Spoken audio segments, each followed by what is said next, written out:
ایک دفعہ کا ذکر ہے کہ کسی ندی کے کنارے ایک گھنا درخت تھا جس پر ایک فاختہ نے گھونسلہ بنا رکھا تھا اور درخت کی جڑوں میں ایک چیونٹی کا بیل بھی تھا۔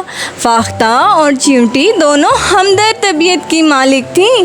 ایک دن چیونٹی ندی کے کنارے پانی پی رہی تھی کہ اس کا پاؤں پھسلا اور وہ ندی میں گر گئی۔ فاختہ درخت پر بیٹھی یہ منظر دیکھ رہی تھی۔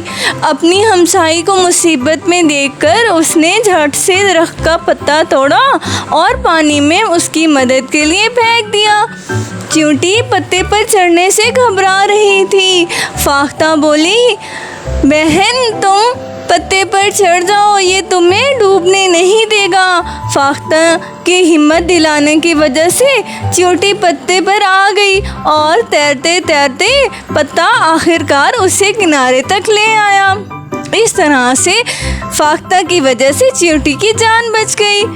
اس واقعے کو کچھ دن گزرے تھے کہ ایک شکاری ادھر آ نکلا۔ اس نے درخت پر فاختہ کو دیکھا تو اپنی بندوق سے نشانہ باندھ لیا۔ اتنی دیر میں چیونٹی نے بھی اپنی ہمسائی کو خطرے میں دیکھ لیا اور اسے فاختہ کا احسان یاد آ گیا۔ جیسے ہی شکاری بندوق کا ٹریگر دبانے لگا، چیونٹی نے اس کے پاؤں پر کاٹ لیا۔ وہ درد سے بلبلا اٹھا، اس کا نشانہ خطا ہو گیا۔ اتنی دیر میں فاختہ بھی اڑ گئی۔ دیکھا آپ نے پیارے بچوں، فاختہ نے چیونٹی کی جان بچائی اور چیونٹی نے فاختہ کی۔